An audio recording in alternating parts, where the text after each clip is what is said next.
ꯅꯋꯥ ꯅꯄꯥꯗꯣ ꯌꯦꯡꯁꯤꯟꯕꯤꯔꯝꯃꯣ ꯍꯣꯏ ꯍꯣꯏ ꯑꯩ ꯑꯃꯨꯛꯇ ꯆꯪꯖꯔꯨꯈꯤꯒꯦ ꯐꯅꯤ ꯐꯅꯤ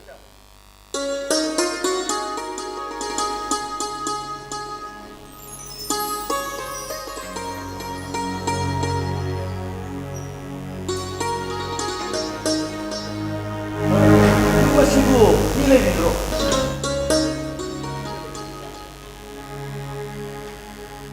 ꯌꯨꯝ ꯑꯁꯤꯕꯨ ꯃꯤ ꯂꯩꯕꯤꯕ꯭ꯔꯣ ꯀꯔꯤꯒꯨꯝꯕ ꯑꯝꯇ ꯍꯥꯏꯖꯔꯝꯒꯦ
ꯂꯩꯉꯥꯛꯀꯤ ꯃꯥꯏꯀꯩꯗꯒꯤ ꯑꯆꯝꯕ ꯈꯨꯗꯣꯜ ꯑꯃ ꯇꯝꯅꯅꯕ ꯍꯣꯠꯅꯖꯕꯁꯤꯗ ꯀꯔꯤꯒꯤ ꯊꯣꯛꯄꯤꯔꯛꯇ꯭ꯔꯤꯕ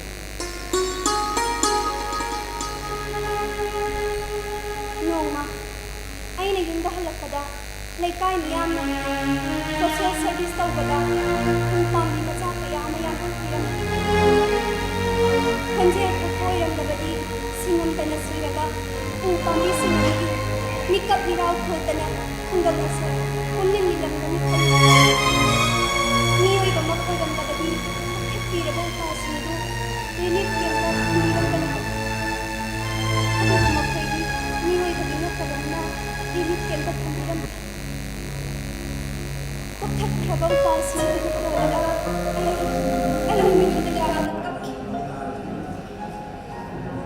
ꯑꯉꯥꯎꯕꯤ ꯑꯣꯏꯅ ꯎꯔꯕ ꯑꯩꯒꯤ ꯇꯧꯕꯗ ꯂꯩꯀꯥꯏ ꯃꯤꯌꯥꯝꯅ ꯚꯤꯗꯤꯑꯣ ꯅꯝꯈ꯭ꯔ ꯃꯥꯜꯂꯦ ꯚꯥꯏꯔꯦꯜ ꯆꯠꯈ꯭ꯔꯦ ꯚꯥꯏꯔꯦꯜ ꯚꯤꯗꯤꯑꯣꯗꯨꯅꯗꯤ ꯂꯩꯉꯥꯛꯀꯤ ꯄꯨꯛꯅꯤꯡ ꯁꯨꯝꯍꯠꯈꯤ ꯀꯟꯁꯔꯟ ꯃꯤꯅꯤꯁꯇꯔꯅ ꯑꯩꯉꯣꯟꯗ ꯐꯣꯟ ꯇꯧꯔꯛꯏ ꯀꯨꯝꯁꯤ ꯆꯍꯤꯒꯤ ꯕꯟ ꯃꯍꯣꯠꯁꯕꯁꯤꯗ ꯁꯣꯝꯕꯨ ꯂꯩꯉꯥꯛꯀꯤ ꯃꯥꯏꯀꯩꯗꯒꯤ ꯑꯆꯝꯕ ꯈꯨꯗꯣꯜ ꯇꯝꯅꯅꯕ ꯗꯤꯄꯥꯔꯠꯃꯦꯟ ꯑꯁꯤꯅ ꯑꯣꯔꯗꯔ ꯇꯧꯈꯤ ꯑꯗꯨꯒ ꯍꯥꯟꯅꯁꯨ ꯂꯩꯀꯥꯏꯁꯤꯒꯤ ꯄꯟꯆꯥꯌꯠ ꯃꯦꯝꯕꯔꯁꯤꯡꯒꯤ ꯈꯨꯠꯊꯥꯡꯗ ꯃꯥꯡꯖꯧꯅꯅ ꯄꯥꯎ ꯄꯤꯖꯈ꯭ꯔꯦ ꯑꯗꯣ ꯀꯔꯤꯒꯤ ꯊꯣꯛꯄꯤꯔꯛꯇ꯭ꯔꯤꯅꯣ ꯚꯤꯗꯤꯑꯣ ꯚꯥꯏꯔꯦꯜ ꯑꯗꯨ ꯎꯔꯨꯕꯗꯒꯤ ꯑꯩꯈꯣꯏ ꯏꯅꯝꯃꯅ ꯅꯈꯨꯠꯁꯤꯗꯤ ꯀꯔꯤꯝꯇꯁꯨ ꯂꯣꯏꯁꯤꯜꯂꯝꯗꯦ ꯅꯠꯇꯦ ꯅꯪꯕꯨ ꯅꯕꯨꯡꯗꯨꯅ ꯊꯕꯛ ꯉꯟꯅ ꯆꯠꯀꯅꯤ ꯆꯥꯛ ꯉꯟꯅ ꯊꯝꯃꯝꯃꯣꯏꯗꯨꯕꯨ ꯀꯥꯎꯔꯕ꯭ꯔꯥꯅꯦ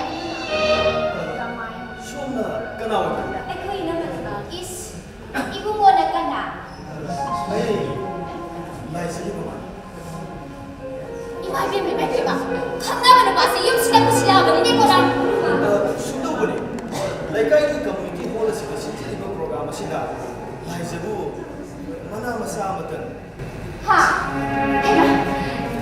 뭐 우리 엄마가 하이고 스페어가 야브로 여보세요 양보부디 나지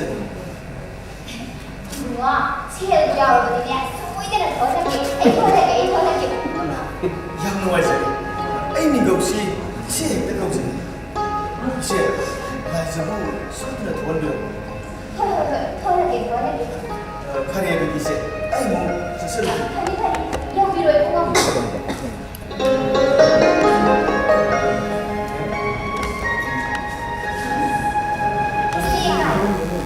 민가우가시 계획과 삼질락과 이모님이하 에코의 샤이가 짜마술 수마게 나삭 무주고 하나고 파ዘ리냐 이놈아 이놈은 칼리고 나의 아도가 이놈아 아이 찰로이다 하나 이놈아기게마 라이저 너희 북방근냐 세연도 크라크라 따오니 너희고 이따이 무거가 이니엔도 기다가 갖고 나보다냐 아이 거기서 못하라보다 이몽 쓰다도록 따르시야 아이 겁가니도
ꯀꯩꯒꯤꯅꯣ ꯊꯕꯛ ꯆꯠꯂꯝꯗꯥꯏꯁꯤꯗ ꯑꯗꯨ ꯍꯥꯡꯀꯟꯅ ꯀꯧꯕꯤꯔꯤꯗꯨꯕꯣ? ꯌꯥꯔꯥ 이마는 무슨 이다고 내가 보기에도 ꯍꯣꯏ ꯏꯇꯩꯕꯨꯡꯉꯣꯒ ꯏꯅꯦꯝꯕꯣꯛꯀꯒꯤ ꯍꯤꯗꯥꯛ ꯂꯥꯡꯊꯛꯇꯤꯅꯦ ꯑꯩꯅ ꯋꯥꯠꯇꯅꯕ ꯍꯣꯠꯅꯖꯔꯤꯕꯗꯣ 베베 ꯃꯣꯏꯗꯤꯅꯦ ꯇꯨꯝꯕꯕꯨ ꯍꯧꯒꯠꯂꯝꯈꯤꯔꯣꯏꯗ ꯑꯩꯅ ꯉꯁꯥꯏ ꯍꯧꯒꯠꯂꯛꯄꯗꯅꯦ ꯏꯃꯨꯡꯁꯦ ꯀꯅꯥꯝꯇ ꯍꯦꯛ ꯍꯧꯒꯠꯂꯝꯗꯦꯁꯦ ꯑꯩꯈꯣꯏꯅ ꯈꯔ ꯍꯣꯠꯅꯕ ꯍꯥꯏꯗꯅ ꯃꯕꯨꯡꯅ ꯂꯩꯈꯤꯕꯒꯤ ꯏꯃꯥꯁꯦ ꯅꯨꯡꯉꯥꯏꯇꯕꯒ ꯑꯃꯁꯨꯡ ꯋꯥꯈꯜ ꯃꯄꯨꯡ ꯐꯥꯗꯕꯁꯤꯗ ꯏꯃꯥꯒꯤ ꯄꯨꯟꯁꯤꯁꯦ ꯅꯨꯡꯉꯥꯏꯅꯤꯡꯕꯗꯤ ꯑꯣꯏꯗꯕ ꯆꯠꯃꯤꯅꯤ ꯏꯕꯦꯝꯃꯗꯣ ꯏꯃꯨꯡꯗ ꯂꯥꯏꯔꯤꯛ ꯄꯥꯍꯧꯔꯤ क्लास 8 तमला बाबसी मेट्रिक नक्सलो लांग स्टेज की गाइडन दे ओजावरी बे ममाना उतारे ना होइदा मोइ प्राइवेट की ओजा लागा नुटी येसी सिंगाई की दौड़े ओसे आई की तरबार से जो इंग्लिश तब याद मा ओसे की लेगा सिना उमन को थोपे या बले के तम के बेना मके बेना अदु नै कोई आसिन ले को सिनो ओ तो पचक नि रुसिया का आई तम की ताक सुसे को से बिनो के माला नि अदो जाति का माइको दो ए जातु दी ताक दी ना मागी नि मामदा आचिन दा को आदा को चार के हाय आदा चार आई बेमा तामो ai khoi lai se do lai se do mana nga han masa ko laga kapu do adu gi mana pi doi ne da club ki lampak ta ko thokhi bada ngai ri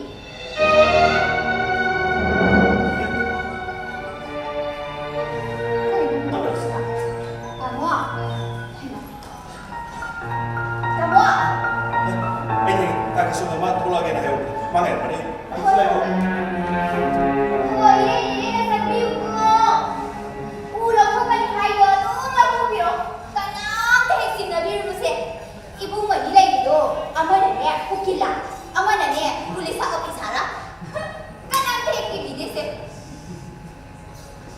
kera 내가 하이도 왔고 어떻게 와 내게 우도 야는 이 내가 나 용치가 거기 사도가 우부가 거기 나 빨리 가서 너희 아니 야 스테이트 봐 정말 야말래 야 스테이트 봐 이 무슨이 신탄이가 해 기본 사람이 따로 그래 뭐 남이 와 가이노 뭐야 강예 가요 나가시 봐 가이노 이마 나 어디야 한달리도 봐 Hoi be ma na ma se logi sigumba lai se ura ge ka khang se na ko khang dre the ma na mo ro ra ga adya ku da li ga adu ma na to de be ma tu thai ka yang sara no ma lam le di adu ma se chi se ta ta pi yo ma chi le sen sai fu ka ni ne ba si be ma isa di ne hai na ta na ba na ma ro la ma in li ba se ma ra mo pi ni chi se hore ne noi private ki oza da la da han sa lo imun da le sa lo na ni na ka la ka sa lo bi shan no da na ji pha pro mo hai ne ba ma che chi ji am ta pi yo ma je de na ba phone se khang tre ba se ai ya lo sa de na te hai ni na ke ma ri yo ma ti adu ni ma nang ang ka Hoi ma ye ma hui ki ang kai do ima to na na gi da ko oi ba se noi yang kai nei ma do ba se kaya ki mati ko li khambra se tin se le ta de khai do le ta de puri le ta de yin na la phok ta de ma ima ne ti lai ki su du ne noi gi ka de de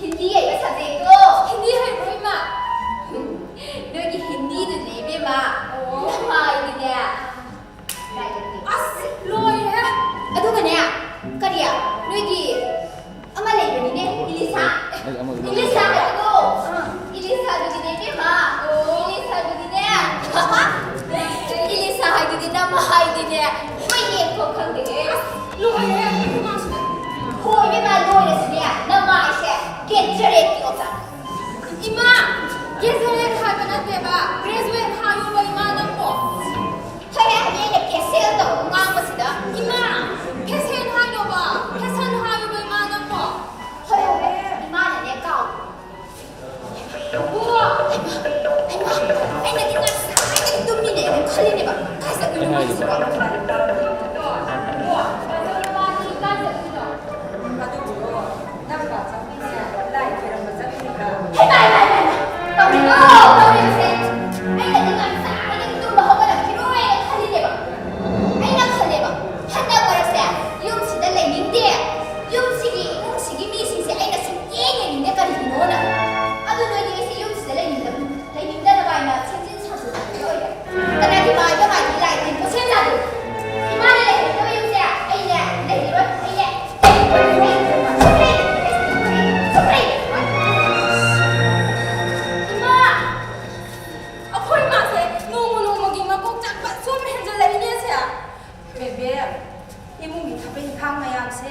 लोइना तौबदुदने वादना तौजरिनी बेस काइनो को युंगी थबगी खांगिने अखोइने ना लोइ तौवे अखोइ मा तौरिसिने इसौ लाग हाइबा थबक अदु खतने को हे नमा तारगने इसौ लाग कनि यारे अच्छा नोई माना माइनस मोड का लंबीदा योंगना चलाओ तुका समाना जाबो को ꯌꯣꯡꯅ ꯆꯣꯡꯕꯁꯦ ꯑꯗꯨꯃꯥꯏꯅ ꯆꯣꯡꯕ꯭ꯔꯥ? जोंगे चौका अदुमाइनने हाय ननाव नुपीना तारगने नुंगाइरोइको को ꯈꯨꯕꯥ ꯆꯧꯁꯦ कई ओइना नाई खंद्रे लाइबेमा डॉक्टर ये टेस्ट तौर फरकनी दा अदुगा तौरिसिनिदना अङाम मचादौना ꯑꯗꯨꯕꯨꯀꯣ ꯑꯩꯈꯣꯏ ꯕꯥ ꯆꯧꯁꯦ ꯑꯁꯨꯃꯥꯏꯅꯁꯨ ꯑꯉꯥꯡ ꯃꯆꯥꯗꯧꯅ ꯂꯩꯔꯗꯤ ꯌꯥꯝ ꯊꯤꯅ ꯍꯤꯡꯅꯤꯀꯣ चुमी बेंबे आइदे अनांग मचा दंगा लाइबनीना चुंची थिबिरो हाइजिनी फारे नखोइनि नदीदी ꯀꯣ ꯑꯩꯈꯣꯏ ꯃꯤꯅꯦꯗꯣ ꯂꯝꯒꯤ ꯂꯝꯄꯥꯛꯇꯅꯦ ꯏꯃꯥꯅ ꯃꯅꯥ ꯂꯧꯕ ꯆꯠꯄꯗꯨꯅ ꯍꯥꯏꯈꯤꯕꯗ ꯍꯧꯋꯦꯕꯀꯣ ꯑꯩꯈꯣꯏꯅ ꯍꯜꯂꯛꯄꯗ ꯀ꯭ꯂꯕꯀꯤ ꯂꯝꯄꯥꯛꯇ ꯃꯤ ꯌꯥꯝꯅ ꯇꯤꯟꯍꯧꯏ ꯃꯗꯨꯒꯤ ꯑꯣꯏꯕ ꯇꯥꯔꯦ ꯑꯗꯨꯗꯤ ꯕꯦꯕꯦ ꯅꯅꯦꯗꯣ ꯃꯇꯣꯝꯇ ꯉꯥꯏꯔꯝꯃꯅꯤ ꯅꯪ ꯕꯥꯆꯧꯒ ꯑꯩꯈꯣꯏ ꯑꯃꯨꯛ ꯆꯠꯂꯨꯁꯤꯔꯥ ꯍꯣꯏ ꯕꯣꯕꯣꯛ ꯆꯠꯂꯁꯦ ꯂꯥꯛꯑꯣ ꯕꯥꯆꯧ ꯂꯥꯛꯑꯣ ꯕꯥꯆꯧ ꯂꯥꯛꯑꯣ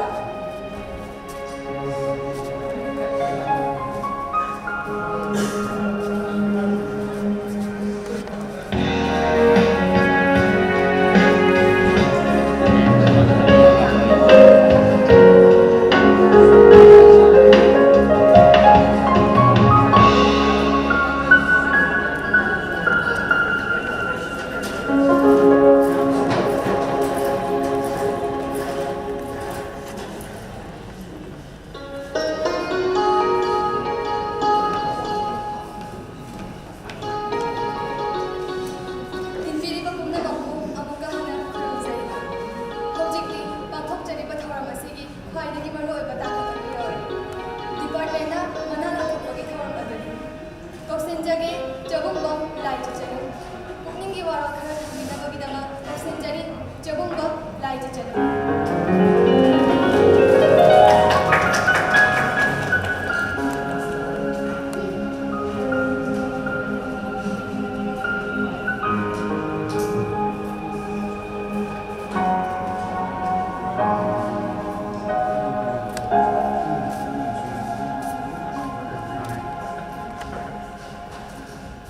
ꯑꯍꯥꯟꯕꯃꯛꯇꯗ ꯗꯥꯏ ꯁꯕꯦꯟ ꯁꯤꯟꯕꯤꯔꯤꯕ ꯆꯤꯐ ꯒꯦꯁ ꯑꯃꯗꯤ ꯄ꯭ꯔꯁꯤꯗꯦꯟꯕꯨ ꯏꯀꯥꯏ ꯈꯨꯝꯅꯕ ꯎꯠꯆꯔꯤ ꯑꯃꯗꯤ ꯂꯩꯀꯥꯏ ꯃꯤꯌꯥꯝꯕꯨꯁꯨ ꯏꯀꯥꯏ ꯈꯨꯝꯅꯕ ꯎꯠꯆꯔꯤ ꯑꯩꯅ ꯂꯥꯏꯔꯤꯛ ꯄꯥꯔꯨꯕꯗꯒꯤ ꯊꯦꯡꯅꯔꯛꯏ ꯃꯍꯧꯁꯥꯒꯤ ꯀꯥꯏꯊꯔꯛꯂꯤꯕꯒꯤ ꯁꯛꯇꯝ ꯁ꯭ꯇꯦꯠ ꯑꯁꯤꯒꯤ ꯄꯥꯛ ꯆꯥꯎꯕꯒꯤ 77.20% ꯎꯃꯪꯒꯤ ꯁꯔꯨꯛ ꯑꯣꯏ ꯃꯁꯤꯒꯤ 8.42% ꯔꯤꯖꯥꯔꯚ ꯑꯣꯏꯅ ꯑꯇꯥꯡꯕ ꯎꯄꯥꯜ ꯑꯃꯗꯤ ꯁꯥ ꯀꯩꯒꯤ ꯃꯌꯨꯝ ꯑꯣꯏ ꯑꯗꯨꯒ ꯑꯃꯨꯛꯁꯨ ꯂꯦꯝꯍꯧꯔꯤꯕ ꯁꯔꯨꯛ ꯑꯗꯨꯒꯤ 23.95% protected land forest haina khaidokuna thami state forest rule 1971 na u yanba lanmei thaba thingnabasu masagi takhanba miyoi singna u yanba lemte lanmei thaba tokte sendong phangnaba hotnabada chaira kana sukinade masagi takhanba miyoi singna u wa kaya yan thakpadagi mahausa layandi ya sawbana chingninkhai yuhar hahali ising icha tamthiba thagdok kaya na miyoi lising kaya gi thawai manghali मालेमदा थोखिबा इचाउसिंगी मनुंगदा 1897 दी China की yellow river दा थोखिबा इचाउना मियोई million अनिरोम सिहनकी 2013 दी India के उत्तराखंड दा थोखिबा इचाउना सु मियोई लिसिंग मंगा गा चक्रे सिहनकी अमरोंदा 1950 दगिना 1957 दा Texas लंदम दा थोखिबा ड्राउट हाइबदी इकंगना मियोई दा मखै फंगना वहनबिखि 1964 की USA के अलास्का 2004 की जापान की तोहोकू 2011 की इंडोनेशिया की सुमात्रा दा थोखिबा ꯌꯨꯍꯥꯔ ꯍꯥꯕ ꯑꯁꯤ ꯅꯦꯆꯔꯅ ꯃꯤꯑꯣꯏꯕ ꯑꯩꯈꯣꯏꯗ ꯄꯤꯕ ꯆꯩꯊꯦꯡ ꯉꯥꯛꯇꯅꯤ ꯑꯗꯨꯅ ꯅꯦꯆꯔꯕꯨ ꯃꯕꯨꯛ ꯃꯔꯥ ꯇꯞꯅ ꯊꯝꯅꯕꯒꯤꯗꯃꯛ ꯑꯩꯈꯣꯏꯅ ꯑꯦꯟꯚꯥꯏꯔꯣꯟꯃꯦꯟ ꯑꯁꯤ ꯉꯥꯛ ꯁꯦꯟꯕ ꯃꯊꯧ ꯇꯥꯏ ꯋꯥꯈꯜꯂꯣꯟ ꯑꯁꯤꯒ ꯂꯣꯏꯅꯅ ꯌꯨꯅꯥꯏꯇꯦꯗ ꯅꯦꯁꯟꯁ ꯄ꯭ꯔꯣꯒ꯭ꯔꯥꯝꯅ ꯋꯥꯔꯜड एनवायरनमेंट डे 1973 जून 5 दा पालन पांथोकपा होखि हंदकी चहीसु साउदी अरेबिया दा युमु ओइदना लाखि वखलोन असि पुम्नमकना आइना उपांबी सिंगु थमोइ सेंना नुसिजरुनि सरे फादिबो उपांबी सिंगु सरे फानब होनबदा इथौदांग ओइरगे खलु आइना नोंग युमदा हलपदा सोशल सर्विस तौरिबा मी गैदुना उपांबी कया मयान खलंबदु आइगे थमोइदा चैना कया अमा पिबिखि अदुना नुसिरबा मिओइबा नखोइदा तोलगिना खुबांग चांगजौरोनना खुरुमजरि उ अमा यालबदि उ अनि थाजिनबिरमो उपाल अमा यालबदि उपालनि सोइदना थाजिनबिरमो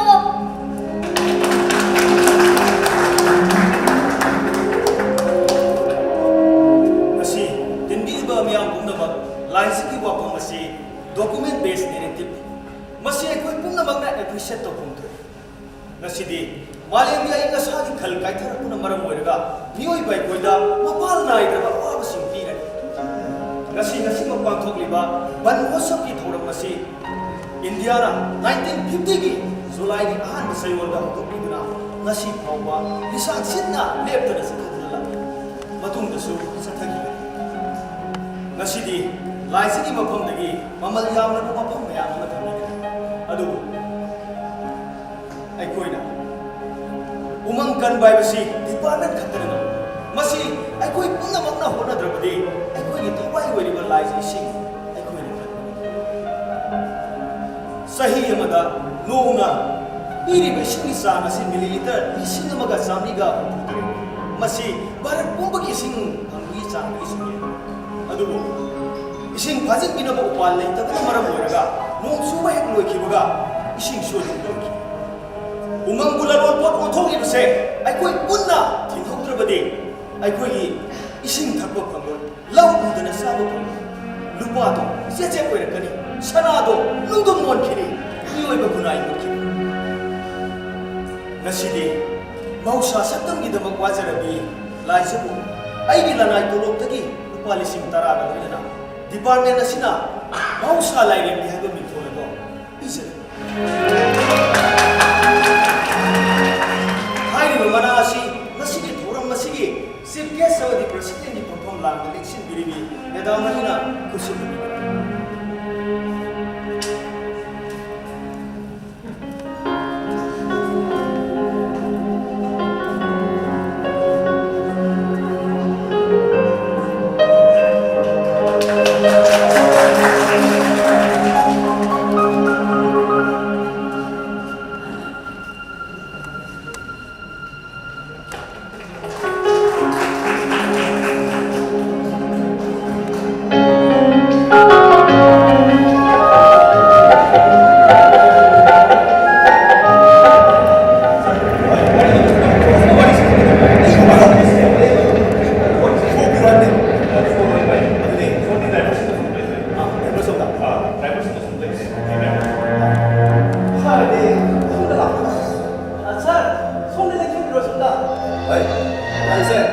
conservator officer.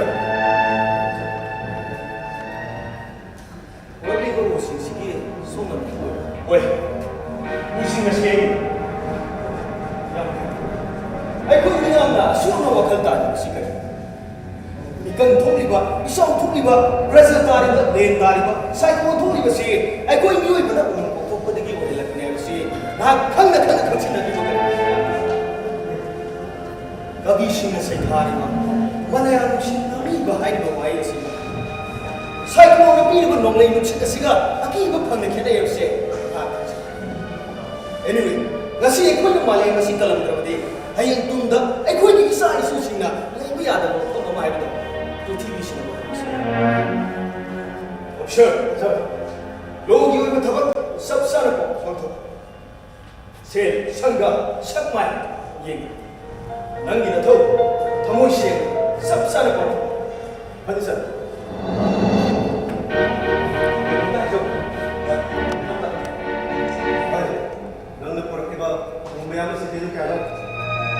ꯌꯥꯝꯕ ꯅꯠꯇꯦꯗ ꯃꯥꯔꯀꯦꯠꯇ 10.5 ꯁꯤ ꯑꯣꯏꯔꯝꯒꯗ꯭ꯔꯥ 10.5 C 하이브디 가로를 따라가 나한테 하이브다 로 어디디 너는 보러 해봐 우매양 심마보다 양이 와가지고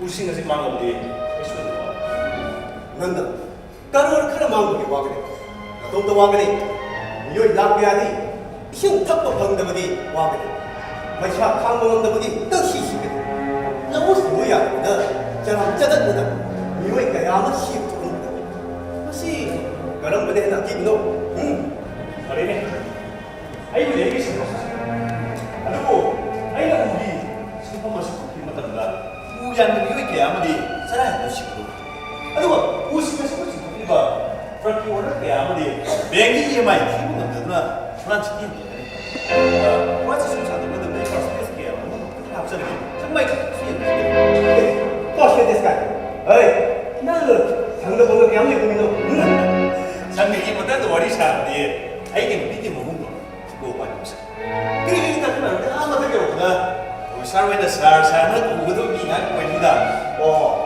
아주 어릴 때 이런 아무 딱 그냥 들어가야 막 보는 그냥 깜짝 놀라게 와 이거 뭐야 짱구 해야지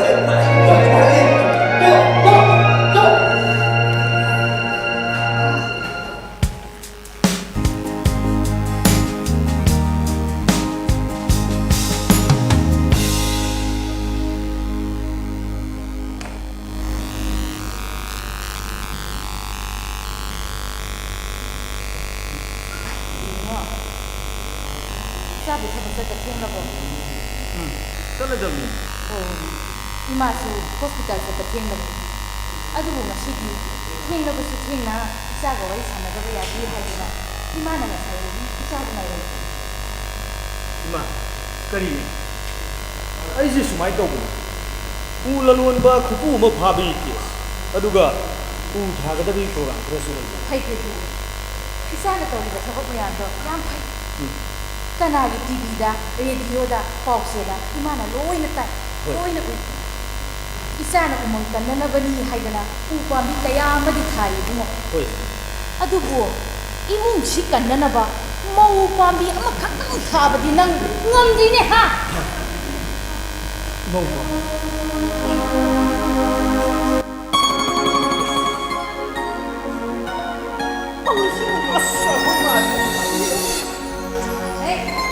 ꯑꯩꯅ ꯅꯪꯉꯣꯟꯗ ꯏꯃꯨꯡꯁꯤꯗ ꯃꯧ ꯄꯨꯁꯤꯜꯂꯛꯎ ꯅꯨꯄꯤ ꯊꯤꯌꯨꯅ ꯍꯥꯏꯗꯕꯤꯗ ꯃꯧ ꯄꯥꯝꯕꯤ ꯊꯥꯎꯅ ꯍꯥꯏꯔꯤꯕꯁꯦ ꯃꯐꯝ ꯐꯣꯔꯦꯁꯠ ꯗꯤꯄꯥꯔꯠꯃꯦꯟꯒꯤ ꯑꯣꯏꯕ ꯋꯥꯉꯥꯡ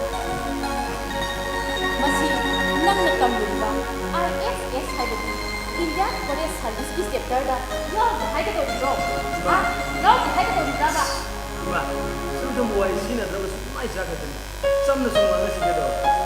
ꯃꯁꯤꯗ ꯃꯧꯒꯤ ꯏꯀꯪ ꯊꯣꯛꯂꯤꯕꯁꯤ ꯅꯦꯆꯔꯦꯜ ꯀꯦꯂꯥꯃꯤꯇꯤꯁ ꯑꯣꯏꯕꯁꯨ ꯑꯥꯔꯇꯤꯐꯤꯁꯤꯌꯦꯜ ꯀꯦꯂꯥꯃꯤꯇꯤꯁ ꯍꯥꯏꯗꯕ ꯌꯥꯔꯤꯕ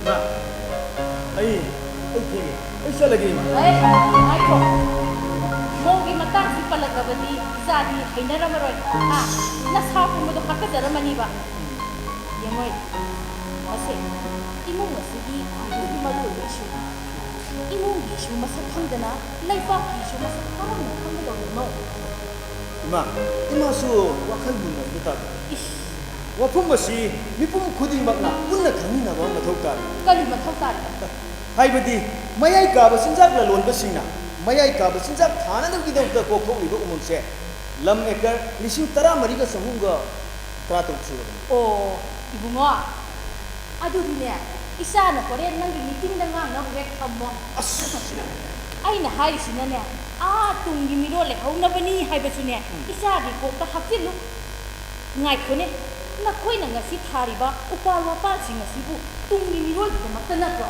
ꯃꯥꯅꯤ 이마. 이ꯆꯥꯎ ꯊꯣꯛꯇꯅꯕ ꯅꯠꯇ꯭ꯔꯥ ꯃꯥꯅꯤ. 이강 ꯊꯣꯛꯇꯅꯕ ꯅꯠꯇ꯭ꯔꯥ ꯆꯨꯝꯃꯤ. ꯑꯣꯛꯁꯤꯖꯦꯟ ꯐꯪꯅꯅꯕ ꯅꯠꯇ꯭ꯔꯣ ꯃꯥꯅꯤ. ꯑꯗꯨ ꯑꯣꯏꯕ ꯇꯥꯔꯕꯗꯤ ꯁꯣꯔ ꯍꯣꯟꯗꯣꯛ ꯍꯣꯟꯖꯤꯟ ꯇꯧꯒꯗꯧꯔꯤꯕ ꯑꯗꯨ ꯖꯤꯕ ꯄꯥꯟꯕ ꯊꯋꯥꯏ ꯄꯥꯟꯕ ꯑꯩꯈꯣꯏꯒꯤ ꯅꯠꯇ꯭ꯔꯣ ꯃꯥꯅꯤ 이마. ꯑꯗꯨ ꯑꯣꯏꯕ ꯇꯥꯔꯕꯗꯤ ꯃꯧ ꯄꯥꯝꯕꯤ ꯊꯥꯗ꯭ꯔꯕꯗꯤ ꯇꯨꯡꯒꯤ ꯃꯤꯔꯣꯜ ꯂꯩꯇ꯭ꯔꯕꯗꯤ ꯁꯣꯔ ꯍꯣꯟꯅꯕ ꯂꯩꯔꯣꯏ ꯁꯥꯔꯥ 이마, 이마나 하이비리거든. 너희는 좀 아란바 엄청 야우고. ꯑꯗꯨꯕꯨ ꯏꯃꯥ ꯌꯨꯝ ꯄꯥꯟꯕ ꯍꯥꯏꯕꯁꯤ ꯎꯁꯟ ꯍꯛꯇꯨꯅ ꯎꯄꯨ ꯀꯥꯡꯊꯣꯟ ꯆꯟꯁꯤꯟꯕꯒꯨꯝ ꯍꯦꯛꯇ ꯌꯦꯡꯁꯤꯟꯕ ꯌꯥꯕ ꯅꯠꯇꯦ ꯏꯁꯥꯗꯤ ꯌꯥꯝ ꯈꯪꯉꯤꯗ ꯍꯥ ꯏꯃꯥ ꯃꯁꯤꯗꯤ ꯏꯃꯥ ꯄꯨꯛꯅꯤꯡ ꯋꯥꯈꯜ ꯊꯃꯣꯏ ꯃꯥꯟꯅꯕ ꯑꯃꯈꯛ ꯆꯪꯉꯤ ꯏꯃꯥ ꯅꯁꯥꯅ ꯎꯃꯪ ꯀꯟꯕꯒꯤ ꯊꯕꯛ ꯁꯨꯔꯨꯕꯅꯤ ꯏꯃꯥ ꯅꯁꯥꯗꯤ ꯎ ꯊꯥꯕꯤ ꯑꯃ ꯁꯨꯝ ꯌꯦꯡꯖꯔꯤ ꯏꯃꯥ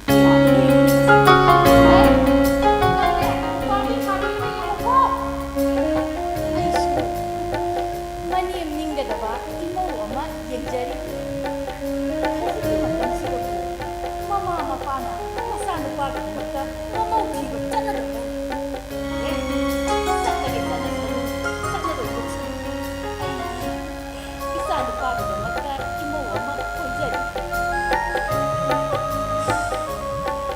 ꯑꯗꯨꯒꯤ ꯅꯨꯄꯤ ꯃꯆꯥꯗꯣ ꯃꯁꯛ ꯐꯖꯔꯤꯕ ꯃꯅꯩ ꯈꯟꯗꯥꯅꯒ ꯃꯔꯣꯜ ꯑꯃ ꯅꯨꯡꯁꯤꯔꯤꯕ ꯃꯃꯤꯡꯅ ꯂꯥꯏꯖ ꯅꯍꯥꯟ ꯅꯣꯡꯃ ꯑꯃꯁꯨ ꯃꯃꯥ ꯑꯅꯥꯕꯒꯤꯅꯦ ꯍꯥꯏꯗꯨꯅ ꯑꯩꯅ ꯃꯈꯣꯏꯗ ꯆꯠꯂꯨꯕ ꯃꯇꯝꯗ ꯃꯕꯨꯡꯒꯤ ꯃꯆꯥ ꯅꯨꯄꯤ ꯍꯥꯏꯕ꯭ꯔꯥ ꯅꯨꯄꯤ ꯃꯆꯥ ꯑꯃꯅ ꯕꯣꯕꯣꯛꯇ ꯑꯆꯥꯄꯣꯠ ꯂꯩꯔꯛꯄ꯭ꯔꯥ ꯀꯀꯥ ꯍꯥꯏꯅ ꯑꯩꯅ ꯅꯨꯡꯁꯤꯃꯟꯈ꯭ꯔꯗꯅ ꯑꯩꯒꯤꯗꯤ ꯁꯥꯠ ꯄꯤꯊꯣꯛꯄꯅꯤ ꯃꯈꯣꯏ ꯏꯃꯨꯡꯗ ꯂꯩꯔꯤꯕ ꯃꯤꯁꯤꯡꯗꯨ ꯅꯠꯇ꯭ꯔꯦ ꯑꯩꯅ ꯅꯨꯡꯁꯤ ꯃꯈꯣꯏꯒꯤ ꯏꯪꯈꯣꯜꯗ ꯇꯣꯡꯕ ꯂꯪ ꯈꯨꯅꯨꯗꯨꯐꯥꯎ ꯍꯦꯛ ꯅꯨꯡꯁꯤ ꯂꯪ ꯈꯨꯅꯨꯗꯨꯅꯀ ꯑꯩꯉꯣꯟꯗ ꯗꯣꯛꯇꯔ ꯀꯀꯥ ꯍꯥꯏꯅ ꯃꯥꯅꯗꯤ ꯆꯝꯅ ꯈꯣꯡꯖꯔꯤꯕ ꯑꯩꯅꯗꯤ ꯑꯩꯉꯣꯟꯗ ꯗꯣꯛꯇꯔ ꯀꯧꯔꯛꯏꯕꯣꯏ ꯍꯦꯛ ꯅꯤꯡꯕ ꯉꯥꯏꯍꯥꯛ ꯂꯩꯔꯒꯗꯤ ꯏꯃꯧ ꯑꯣꯏꯒꯗꯧꯔꯤꯕꯤ ꯑꯗꯨꯅ ꯏꯃꯥ ꯏꯕꯦꯝꯃ ꯆꯥ ꯂꯣꯟꯖꯔꯒꯦ ꯑꯁꯤꯗ ꯉꯥꯛꯇꯪ ꯐꯝꯕꯤꯔꯝꯃꯨ ꯍꯥꯏꯕꯗꯨꯗ ꯑꯩꯅ ꯃꯁꯤꯗ ꯁꯥꯠ ꯐꯝꯗꯕꯗꯨꯗ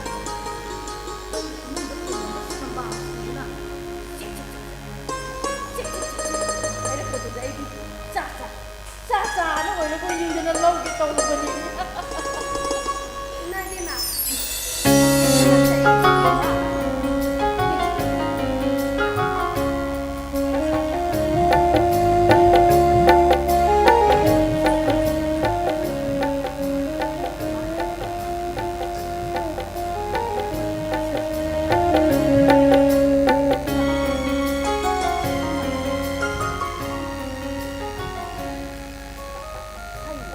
ꯏꯃꯥ 이마세 노무노무기 가오비 현절이 아프다 빨간 거 무슨 거 이거 무슨 게 하이드나 이모는 좀 짜이짜이부터 양 아두가 짝짝아 또 그냥 하이드나 짝물 기라는 건데 아두가 너무서 아이나 이마 하는 거 보다 아이나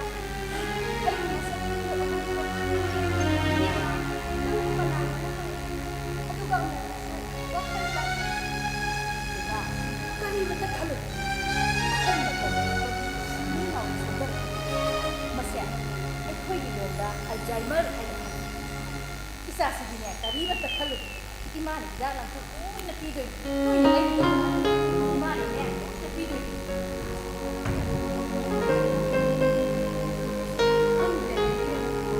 kisah ni biasa ai gama bungo buat bada lesabi hai bado apa ngambil jadi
ꯑꯩꯅ ꯄꯥꯝꯖꯕ ꯀꯕꯣꯛꯅꯤꯌꯦ 이거 뱀뱀 맞아. ꯅꯪꯅ ꯍꯦꯛ ꯂꯩꯔꯛꯄꯗꯅꯦ ꯑꯩꯈꯣꯏꯒꯤ ꯏꯔꯝꯗꯝꯗ ꯁꯥꯕ ꯀꯕꯣꯛꯀꯨꯝꯕ ꯕꯣꯔꯥꯒꯨꯝꯕ ꯄꯥꯛꯅꯝꯒꯨꯝꯕ ꯉꯥꯛꯇ ꯂꯩꯔꯛꯎꯀꯣ 맞아.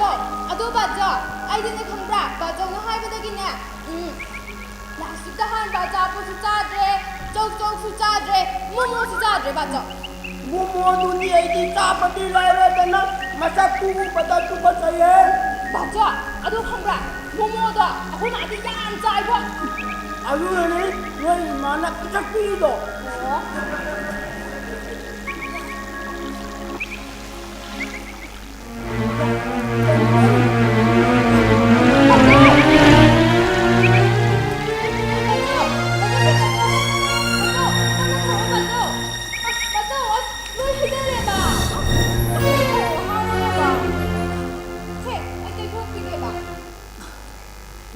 양나 이 남자들이 이 타박 굴러가 실용관이에 맞아. 나한테 말 하이노 봐. 깜짝이야. 맞아. 아도 맞아. 난 이거 맞아. 시작 그대로랍니다. 너희 또 나 타박 우밤이 맞아준다 아이나 이신비 담반이다 아이나 굳이 뭐지 신비 덕자지 굳이 아이나 가복 잡다 풀리다 아도마이나 우밤이 맞아준지 분노를 강하봐 맞아. 아주 듣냐. 이승비 턱 하이도 있는데 봐. 이승자이 하요. 맞아. 너희 또 너지 신비 덕바이 이승자이 하요. 맞아. 너희 또 너지 신비 덕바이 맞아. 너희 또 너지 신비 덕바이 맞아. 나도 말나 사오라가 내가 하나 찍게 떠보다. 아도 떠오러봐. 했대 맞아. 딱한수 파라가. 아도 맞아. 콜스쿨기어 나신다시네. 우망왕망 욕합해서 미워이발 거기 너우다가 야줘봐. 이 타운에 알고 맞아. 아신버기 하이버라 하예. 아주디 난 우밤이 맞아준지 나가 뭐 신비 덕죠 헐 맞아. 하예 봐. 맞아. 또 얘나와 안 해봤죠? 빨리 봤죠? 아야, 맞아. 네 얘기 해놓고 안 되신다. 얘나와 식세. 너희는 꽁을 내일 봤죠? 꼬미 얘나와.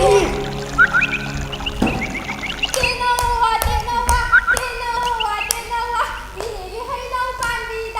얘나와 똥에 싸우라 똥발라. 우카와 카사나시 우룽와 룽키시. 아이쁘리시 말했다. 띵구나 띵사냐시 차.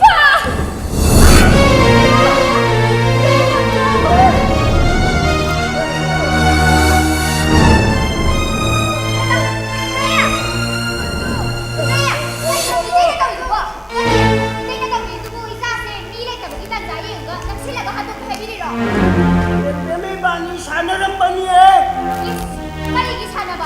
hầu tí đây là đằng xin là gặp phú kia đó. Im xin nào hầu đi bên đây. 우대 Cái này hết. Bây giờ ngon là bảo xin nhà giàu thì mấy quá thì hình cầm. Sao có rồi? Có là một cái gặp rồi cái hùng gì được là. Anh bà sao? Đang rồi đi để sang rồi. Biết sẽ không mặc cái gì nào mà sao có rồi?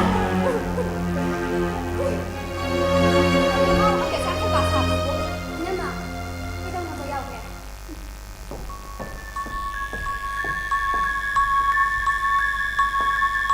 Sao? Cái gì nó có chẳng thì sao? Cái đâu giàu kìa. 양나 다바우 빰비마 짜진 두에나 이진 비타이나이다 빔빔나 이군다기 할락바니 스쿨 할락바닥이 까우실라가 이싱사이다 야 헐레. 아두가 남실라가 푸비래. 우대 빨리 이게 뭐다냐? 이따이나 이 할락보다 푸기거든. 이미 쓰나 허리네. 우대 Nhưng mà adubo ka na lang ako. Bem se ay ko'y tatsaw isu mafani. 야래 야래 비마. 아하야 빠감 사비라. 이몽식이 아빠나 싸움에 앞시행 신나고 혼나리니다. 타박수 타박이에나. 예모. 타박 탑박이냐. 제 타박은 예모. 빼로. 너희 뒤로 있는 빼로. 아이 타박 달라버니나. 너희 뒤 빼라만이냐. Ina man ang kapag talaga ay ꯑꯩꯈꯣꯏꯅ ꯄꯦꯟꯒꯗꯧꯔꯤꯕꯁꯤꯕꯨ ꯀꯔꯤꯅꯣ ꯏꯅꯝꯃ? ꯀꯔꯤꯒꯤ ꯄꯦꯟꯂꯣꯏꯗꯧꯔꯤꯕꯅꯣ? ꯍꯥ? ꯀꯩꯗꯧꯕꯩ ꯄꯦꯟꯂꯣꯏꯗꯣꯏꯅꯣ ꯅꯣꯏꯗꯤ? 이몽식이 막고 마담에 양식 신나고 혼나리니다 타박도 쌌지 쌌더라버니가 타달라고 할세 마 사나 다보나 줘 비로 호내 깔래 비로 아이 타박 타닥비리 비로 희망이 커버리겠다. 이놈아 날 코다 따이나 비리마시고 까리기 이놈아. 에 아이 나시네 설덕람 런칼라가 하나 입어잔 나신도 양 구멍가 놓이노다 고 나삼도 널 거기다 차네 이놈 아이고 보라가 이놈마나 뺀가를 보여버리 그리수 까이. 해라 아이 딱시 거기다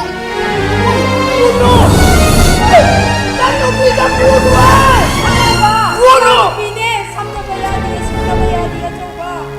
Soalnya yadi na mana ikan pita tum pura ka inga ga lai da da anda muka pura di ai di puri ai di ni 거리야 아이놈다 푸르이봐 하 아이씨 푸리도 있냐 나오라 푸르 나오라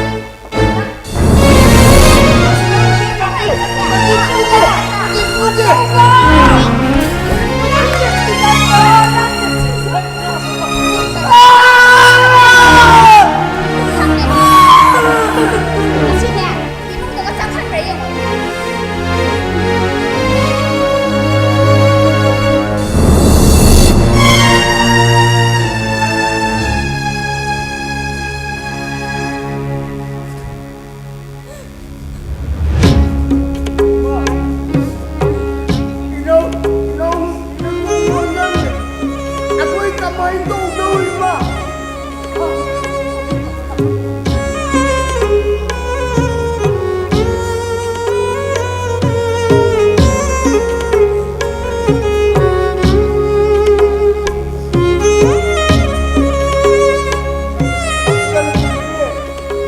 Nangun mana puba tu? Ai na pawi. Ai khangap dia ai ni. Noi lai ta kanda ai mon da ju. Angau ban nam da chi ja gro na toina ai ba. O ai na puba ya da ju. Rin na la wala da. Nangun da puba ki. Taman chingan jadi. Makoy baba. Imong nga sige matawad siya. Ay, hindi mare.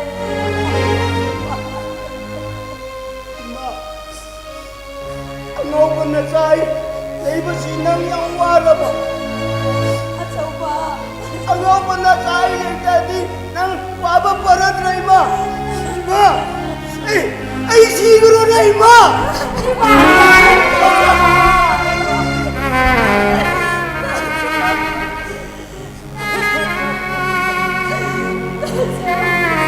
Lagi ko wala natin. Sabi lagi tanong dati.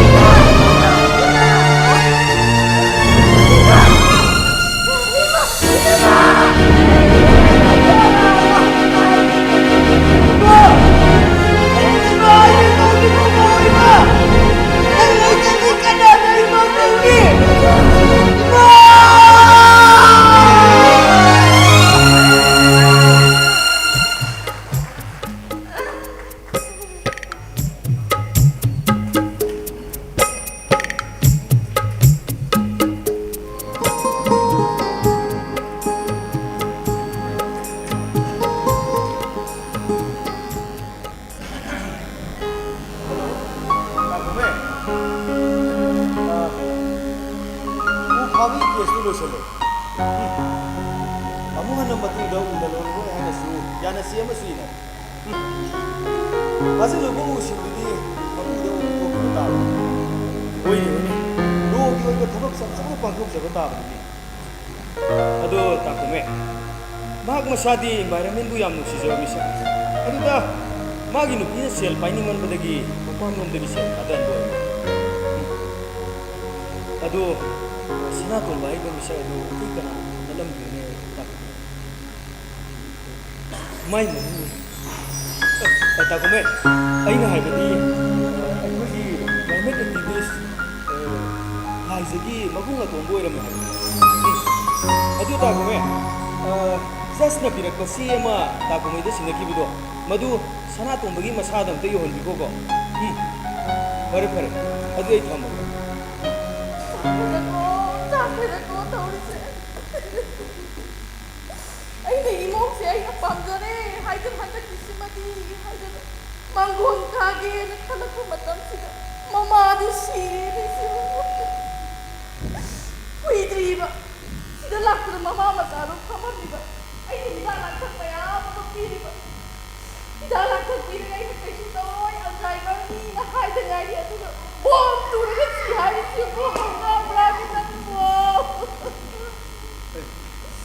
मा patient सिरगा तेथाबा doctor से अखोय मामा तुम लोरमदो माले ना थौलै bro हा सिरिबा patient दो अचम patient नतिन है आई नोगी ममानी नि सिरिदो नंग करी खंगला गाइनो कइनो आइसु मा कनाइनो मौनो आइसु आई जाके आसि हा आई जाके आसि बे आई तोमदनी कइनो अदुन नंगी ने नुपी हंगेदना अदुगी ममा आई इनुगी ममा सिरिबा हंगेदना अस इमा मौगी मतंग सिदिने नसागी अपामबदा खरे खुदुंग चाव दिबि ओइ ओइररोइ बुंगो नसागी जही अंक होतब नंग नुपी थिरकनी हाइबदिने इमादी सुंथा थाजत नंग नुपी आई थिरक इमा लेरेबा करी असेंगनी मागी मतौदो याम नुसी क्लाइमेट एक्टिविस्ट करी हाइबा क्लाइमेट एक्टिविस्ट नि हाइबा है नंगी क्लाइमेट एक्टिविस्ट लाइरदनने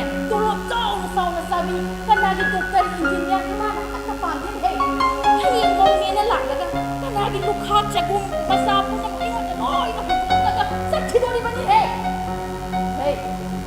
माना पांदिन इनु मसिबु सिकोना पंगदबा मौमा अदुगा मा सारे करे काय पुरकदा चिमोगो अदुनि है एना पामिसे मा मसा को सेसगा दबि साबिला संसिदे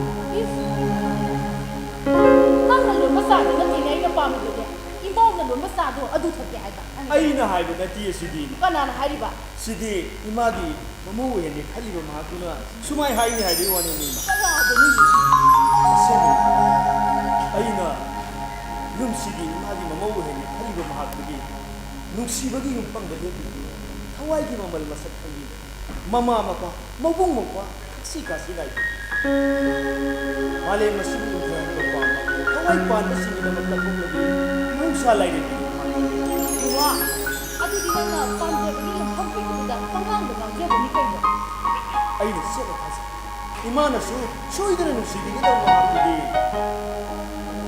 नुक्सिबी बौगी लाइसे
ꯑꯩꯒꯤ ꯅꯪꯒꯤꯅ ꯇꯨꯡꯏꯜꯂꯛꯀꯅꯤ ꯅꯪ ꯂꯩꯇ꯭ꯔꯗꯤ ꯌꯨꯝꯁꯤꯗ ꯂꯩꯕ ꯀꯤꯖꯩ ꯍꯥꯏꯁꯤꯅꯤ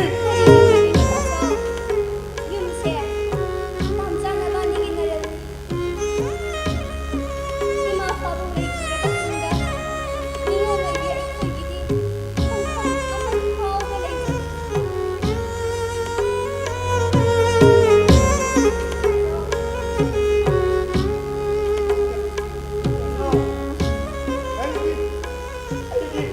ꯑꯩ ꯋꯥꯗꯤ ꯇꯥꯅꯤꯡꯉꯝꯃꯣꯏ ꯑꯩꯗꯤ ꯑꯁꯣꯏꯕ ꯃꯤꯅꯤ ꯏꯃꯥ ꯄꯥꯕꯨꯡꯁꯨ ꯂꯩꯈꯤꯗꯦ ꯅꯪꯒꯤ ꯅꯨꯄꯤꯒ ꯅꯨꯡꯉꯥꯏꯅ ꯂꯩꯍꯧ ꯅꯪ ꯅꯨꯄꯤꯒ ꯑꯩꯈꯣꯏ ꯈꯨꯡꯒꯪꯗ ꯄꯨꯔꯥꯇꯣꯟꯒꯤ ꯃꯅꯥꯛꯇ ꯆꯠꯂꯒꯦ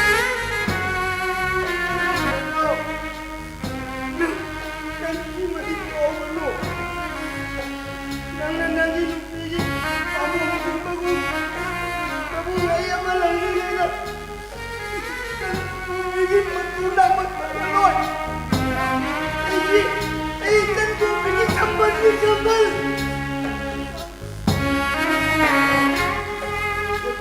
ꯅꯪ ꯆꯟꯗꯣꯝꯕꯤ ꯑꯩꯈꯣꯏꯅꯤ ꯀꯧꯕ ꯇꯝꯃꯨꯀꯣ ꯅꯪ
ꯑꯄꯦꯡꯕ